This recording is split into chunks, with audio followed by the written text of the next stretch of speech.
ൻ്റെയും പരിശുദ്ധാത്മാവിൻ്റെയും നാമത്തിൽ തനിക്ക് സ്തുതി.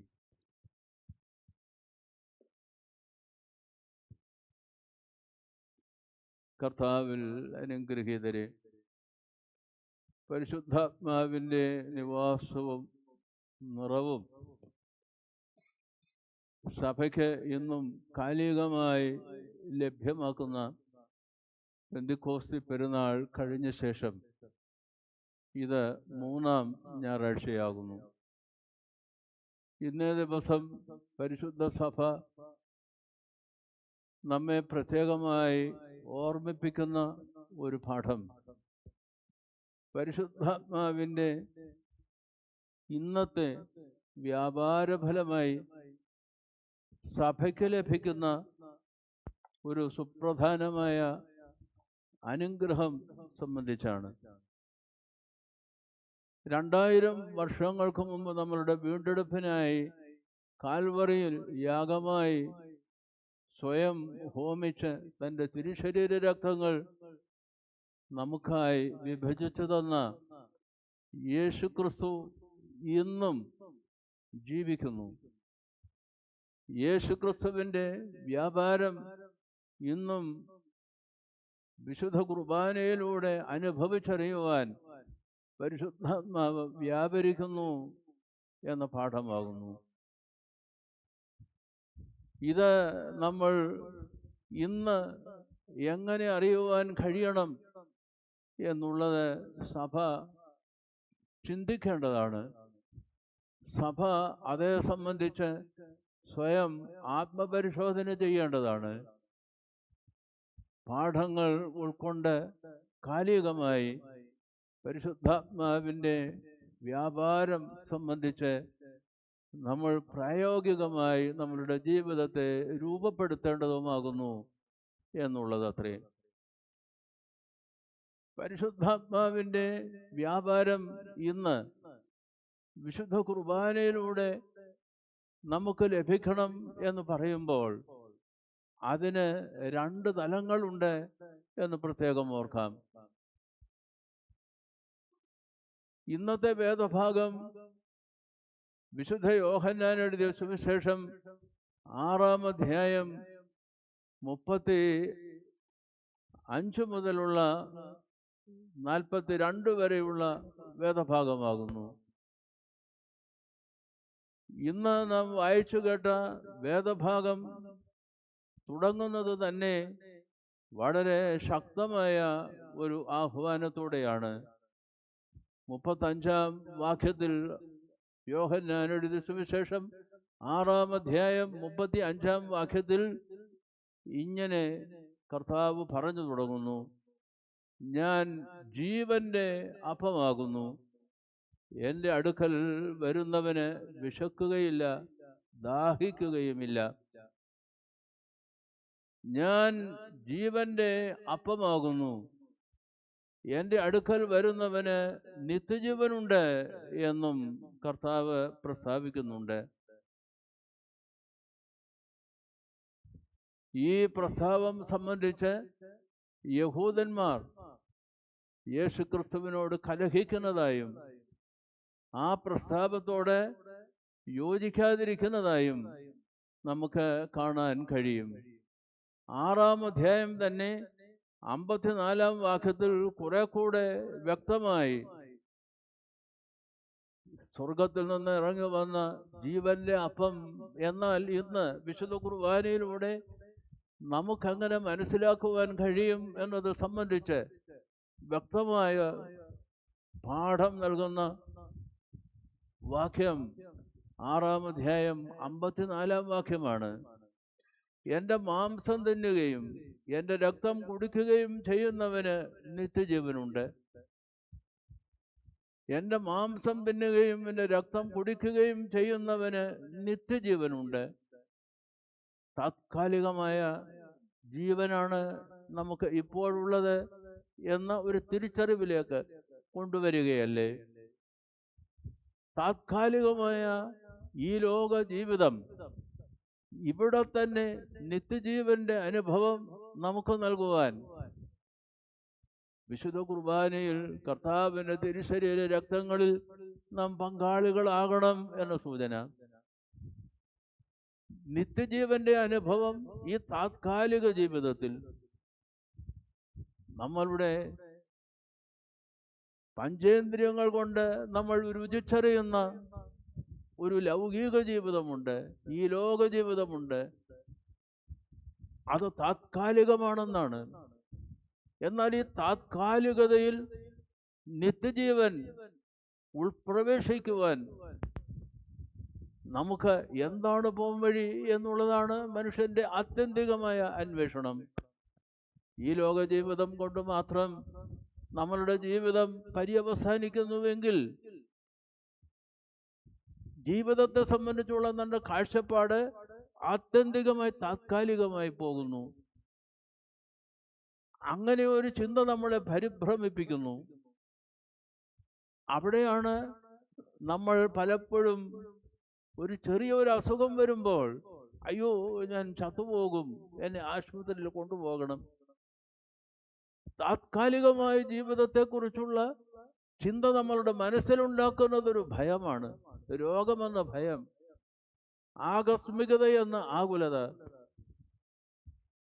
ഇതിനെ ഭേദിച്ചുകൊണ്ട് നിത്യജീവന്റെ അനുഭവം നമ്മളുടെ ജീവിതത്തിൽ ഇന്നുണ്ടാകുവാൻ കർത്താവ് നമുക്ക് തന്നിരിക്കുന്ന വലിയൊരു പോംവഴിയാണ് ഈ വിശുദ്ധ കുർബാന. നമ്മൾ ഒന്നിച്ചു കൂടുകയായി. ഈ ഒത്തുകൂടലിൽ ദൈവം സ്വർഗം ചായച്ച് ഇറങ്ങി വരുന്നു. ഇതാ മനുഷ്യരോടുകൂടെ ദൈവത്തിന്റെ കൂടാരം. ഈ കൂടാരമാകുന്ന സമാഗമന കൂടാരമാകുന്ന പുതിയ നിയമത്തിന്റെ ഈ ദേവാലയത്തിൽ നമ്മൾ ഒത്തുകൂടുമ്പോൾ അവിടെ ദൈവം സ്വർഗം ചായച്ച് ഇറങ്ങി വന്ന് മനുഷ്യരോടുകൂടെ അധിവസിക്കുകയായി, മനുഷ്യരോടുകൂടെ ആവുകയായി. നിത്യജീവൻ അങ്ങനെ നമുക്ക് രുചിച്ചറിയുവാൻ കഴിയുകയായി. ഈ നിത്യജീവന്റെ അനുഭവം നമുക്ക് രുചിച്ചറിയുവാൻ കഴിയുന്നത് യഹോവ നല്ലവനെന്ന് രുചിച്ചറിവീൻ, അവനെ ശരണം പ്രാപിക്കുന്ന പുരുഷൻ ഭാഗ്യവാനെന്ന് 34-ാം സങ്കീർത്തനം 8-ാം വാക്യത്തിൽ പറയുന്ന പ്രകാരം അത് നമ്മൾ ഒരു കോൺസെപ്റ്റായി, ഒരു ചിന്താശകലമായി നമ്മൾ ഉൾക്കൊള്ളുകയല്ല, അത് രുചിച്ചറിയുകയാണ് എന്നാണ്. എൻ്റെ മാംസം തിന്നുകയും എൻ്റെ രക്തം കുടിക്കുകയും ചെയ്യുന്നവൻ നിത്യജീവനുണ്ട് എന്ന് പറയുമ്പോൾ ഈ നിത്യജീവന്റെ അനുഭവം നമ്മളിന്ന് രുചിച്ചറിയുകയാണ് വിശുദ്ധ കുർബാനയിലൂടെ. എൻ്റെ മാംസം തിന്നണം, എൻ്റെ രക്തം കുടിക്കണം എന്ന് പറയുന്നത് ഒരു കോൺസെപ്റ്റുവൽ സെറിബ്രൽ എക്സർസൈസ് അല്ല, ഒരു ബൗദ്ധികമായ മസ്തിഷ്കപരമായ ഒരു ആശയ സംഹിതയല്ലാതെ പിന്നെയോ നമ്മൾ പ്രായോഗികമായി ഈ ദേവാലയത്തിൽ കൂടി വരുന്നതുകൂടെ നമ്മൾ രുചിച്ചറിയുകയാണ് എന്ന് പ്രത്യേകം ഓർക്കേണ്ടതാകുന്നു. എൻ്റെ മാംസം തിന്നുകയും എൻ്റെ രക്തം കുടിക്കുകയും ചെയ്യുന്നവന് നിത്യജീവനുണ്ട്. യോഹന്നാൻ എഴുതിയ സുവിശേഷം 6-ാം അധ്യായം 54-ാം വാക്യം. ഇന്നത്തെ വേദഭാഗത്തിന് തുടർച്ചയായി യോഹന്നാൻ എഴുതിയ സുവിശേഷത്തിൻ്റെ 6-ാം അധ്യായത്തിൻ്റെ ഈ ഭാഗവും കൂടെ ചേർത്ത് നമ്മൾ വായിക്കേണ്ടതാകുന്നു. വിശുദ്ധ കുർബാനയിൽ നിത്യജീവന്റെ അനുഭവം നമുക്കിന്ന് ഈ സാഹചര്യത്തിൽ രുചിച്ചറിയുവാൻ കഴിയുന്നത് നമ്മുടെ കർത്താവായ യേശു ക്രിസ്തുവിന്റെ കാൽവറിയിലെ യാഗത്തിൽ നമുക്ക് വേണ്ടി നുറുക്കപ്പെട്ട കർത്താവിന്റെ ശരീരരക്തങ്ങൾ നമ്മളിന്ന് വിശുദ്ധ കുർബാനയിലൂടെ അനുഭവിക്കുന്നത് വഴി നിത്യജീവന്റെ അനുഭവത്തിലേക്ക് പ്രവേശിക്കുന്നതാകുന്നു. പരിശുദ്ധാത്മാവ് ഇന്നും അതിന് നമ്മളെ പ്രാപ്തരാക്കുകയാണ് വിശുദ്ധ കുർബാനയിലൂടെ. മേലുള്ള ഉയരങ്ങളിൽ നിന്ന് പരിശുദ്ധാത്മാവ് വ്യാപരിച്ച് അപ്പവീഞ്ഞങ്ങളെ കർത്താവിന്റെ ശരീരരക്തങ്ങൾ ആക്കി രൂപാന്തരപ്പെടുത്തുകയാണ്. ബലഹീനരും കുറവുള്ളവരുമായ നമ്മളെ ആ ശരീരരക്തങ്ങൾ അനുഭവിക്കുവാൻ നമ്മളെ ഒരുക്കുകയാണ് പരിശുദ്ധാത്മാവ്. പരിശുദ്ധാത്മാവിന്ന് അങ്ങനെ വ്യാപരിച്ച് നമ്മളുടെ ജീവിതത്തിൽ പരിശുദ്ധാത്മാവിൻ്റെ വ്യാപാരം, നിറവും നിവാസവും രുചിച്ചറിയുവാൻ നമ്മളെ ശക്തമാക്കുന്നു. വിശുദ്ധ കുർബാനയിൽ കർത്താവിൻ്റെ തിരുശരീര രക്തങ്ങൾ അനുഭവിക്കുന്നത് വഴിയായി നിത്യജീവന്റെ അനുഭവത്തിലേക്ക് പ്രവേശിക്കുന്നതോടൊപ്പം വചനം വഴിയായും നമ്മളെ അതിന് പ്രാപ്തരാക്കുന്നുണ്ട്. യോഹന്നാൻ എഴുതിയ സുവിശേഷം തന്നെ 5-ാം അധ്യായം 24-ാം വാക്യത്തിൽ പ്രത്യേകമായി കർത്താവ് പറയുകയാ, ആമേൻ ആമേൻ ഞാൻ നിങ്ങളോട് പറയുന്നു, എൻ്റെ വചനം കേട്ടെന്നെ അയച്ചവനെ വിശ്വസിക്കുന്നവന് നിത്യജീവനുണ്ട്. വചനപ്രകാരം ജീവിതത്തെ ക്രമീകരിക്കുന്നവന് നിത്യജീവന്റെ അനുഭവം വരും. ഈ വചനത്തിലൂടെ നമ്മളുടെ ജീവിതത്തെ ശുദ്ധീകരിച്ചുകൊണ്ട് നിത്യജീവന്റെ അനുഭവത്തിലേക്ക് പ്രവേശിക്കുന്ന നമുക്ക് യേശുക്രിസ്തുവിന്റെ തിരുശരീര രക്തങ്ങളിലൂടെ അതിൻ്റെ പൂർണ്ണതയിലേക്ക് പ്രവേശിക്കുവാൻ കഴിയുമെന്ന് ചേർത്ത് ചിന്തിക്കണം. വിശുദ്ധ കുർബാനയ്ക്ക് 2 ഭാഗങ്ങളായി നമുക്ക് വേണമെങ്കിൽ തിരിക്കാം. ഒന്ന്, വചനം വായിച്ചു കേൾക്കുന്ന ആദ്യത്തെ ശുശ്രൂഷയാ. രണ്ടാമത്തത്, അപ്പവീഞ്ഞുകൾ കർത്താവിൻ്റെ തിരുശരീര രക്തങ്ങളായി രൂപാന്തരപ്പെടുത്തുന്ന പരിശുദ്ധാത്മ വ്യാപാരത്തിൻ്റെ 2ാം ശുശ്രൂഷയും. വചനത്തിലൂടെ, വചന കേൾവിയിലൂടെ നമ്മളുടെ ജീവിതത്തെ രൂപാന്തരപ്പെടുത്തുവാൻ, നിത്യജീവന്റെ അനുഭവത്തിലേക്ക് പ്രവേശിക്കുവാൻ നമ്മെ ശക്തനാക്കുന്നത് പരിശുദ്ധാത്മാവാകുന്നു. ആ നിത്യജീവന്റെ അനുഭവത്തിന്റെ പൂർണ്ണത കർത്താവായ യേശുക്രിസ്തുവിന്റെ തിരുശരീര രക്തങ്ങൾ കാൽവലിയിൽ നുറുക്കപ്പെട്ട മാംസവും രക്തവും ഇന്ന് വിശുദ്ധ കുർബാനയിലൂടെ അനുഭവിക്കുവാൻ നമ്മളെ പരിശുദ്ധാത്മാവ് പ്രാപ്തരാക്കിക്കൊണ്ട് നിത്യജീവന്റെ പൂർണ്ണതയിലേക്ക് നമ്മളെ വഴി നടത്തുന്നു. The liturgy of the word, വചനത്തിന്റെ ശുശ്രൂഷ. The liturgy of the body and blood of Jesus Christ, the body and blood of Jesus Christ, the Eucharist. ഈ 2 ഭാഗങ്ങളും കൂടെ ചേർന്ന് വരുന്നതാണ് വിശുദ്ധ കുർബാനയുടെ പൂർണ്ണത എന്ന് സാരം. നിന്റെ വചനം എൻ്റെ കാലുകൾക്ക് വിളക്കും എൻ്റെ ഊടുവഴികൾക്ക് പ്രകാശവുമാകുന്നു എന്ന് സങ്കീർത്തനകാരൻ പറയുന്നത് വചനത്തെ ഇന്ന് പ്രായോഗികമായി നമ്മളുടെ ജീവിതത്തിൽ കർത്താവ് തന്നെ വന്ന് തെളിയിച്ചു തരികയാണ്. നമ്മൾ എവിടേക്ക് പോകണം, എന്ത് ചിന്തിക്കണം, നമ്മളുടെ അടുത്ത ചുവടുവെപ്പ് എന്തായിരിക്കണം, നമ്മളുടെ തീരുമാനം എവ്വഴി പോകണം. ഒരു പ്രതിസന്ധിയുടെ ഘട്ടത്തിൽ തീരുമാനങ്ങൾ സ്വീകരിക്കേണ്ട നിമിഷത്തിൽ പരിശുദ്ധാത്മാവിൻ്റെ വ്യാപാരം വഴിയായി ദൈവവചനത്തിൽ നിന്ന് നമ്മൾ വായിക്കുമ്പോൾ അത് ബൗദ്ധികമായി നിൽക്കുക മാത്രമല്ല, അത് നമുക്ക് പ്രകാശമായി വരികയാണ് വചനം.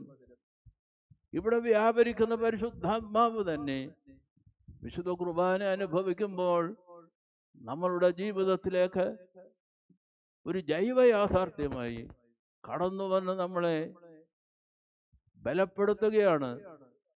വചനവും നമ്മുടെ കർത്താവായ യേശുക്രിസ്തുവിന്റെ തിരുശരീര രക്തങ്ങളും ഇത് ഇവിടെ അത് ഈ കുർബാനയിലൂടെ സ്വീകരിക്കുമ്പോൾ നിത്യജീവന്റെ പൂർണ്ണതയിലേക്ക് നാം വളരുന്നു എന്ന വലിയ പാഠം ഇന്ന് സഭ നമ്മളെ പഠിപ്പിക്കുന്നു. വചനത്തിലൂടെയും വിശുദ്ധ കുർബാനാനുഭവത്തിലൂടെയും നിത്യജീവന്റെ അനുഭവത്തിലേക്ക് പ്രവേശിക്കുവാൻ നമ്മളെ പ്രാപ്തരാക്കുന്ന, നമ്മോടുകൂടെ എപ്പോഴും ഇരുന്ന് നമ്മളെ സജ്ജരാക്കുന്ന പരിശുദ്ധാത്മ വ്യാപാരത്തിനായി നമുക്ക് വീണ്ടും പ്രാപ്തിക്കേണ്ടതുണ്ട്. അതിനായി നമ്മൾ സ്വയം ദൈവതിരുസന്നിധിയിൽ സമർപ്പിക്കേണ്ടതുണ്ട് എന്ന് സഭ നമ്മളെ ഓർമ്മിപ്പിക്കുന്നു. പെന്തക്കോസ്ത് പെരുന്നാളിന് ശേഷം വരുന്ന ഈ ആഴ്ചകളിൽ പ്രധാനമായും സഭ നമ്മളെ ഓർമ്മപ്പെടുത്തുന്ന ചിന്തകൾ 2ആണ്. അതിലൊന്നാണ് വിശുദ്ധ കുർബാനയിലൂടെ ദൈവവചനം വഴിയായും കർത്താവിൻ്റെ തിരുശരീരത്വങ്ങൾ അനുഭവിക്കുന്നത് വഴിയായുമുള്ള നിത്യജീവന്റെ അനുഭവത്തിലേക്ക് ഉൾപ്രവേശിക്കുവാനുള്ള പരിശുദ്ധാത്മ വ്യാപാരം. അങ്ങനെ പരിശുദ്ധാത്മ വ്യാപാരം ലഭിക്കുന്ന നമ്മൾ ദൈവം നമുക്ക് തരുന്ന വിളിയും നിയോഗവും തിരിച്ചറിഞ്ഞുകൊണ്ട് ആ വിളിക്കും നിയോഗത്തിനും അനുസരണമായി നമ്മളുടെ സാധാരണ ജീവിതത്തെ പാകപ്പെടുത്തണം. അധ്യാപകൻ, അപ്പൻ, അമ്മ, ഏത് പ്രവർത്തന തലങ്ങളിലായിരുന്നാലും അവിടെയെല്ലാം നമുക്കൊരു വിളിയും നിയോഗവുമുണ്ട്. You are called and you are commissioned. നിങ്ങൾ വിളിക്കപ്പെട്ടവരും നിങ്ങൾ അയക്കപ്പെട്ട് നിയോഗിതരുമാകുന്നു.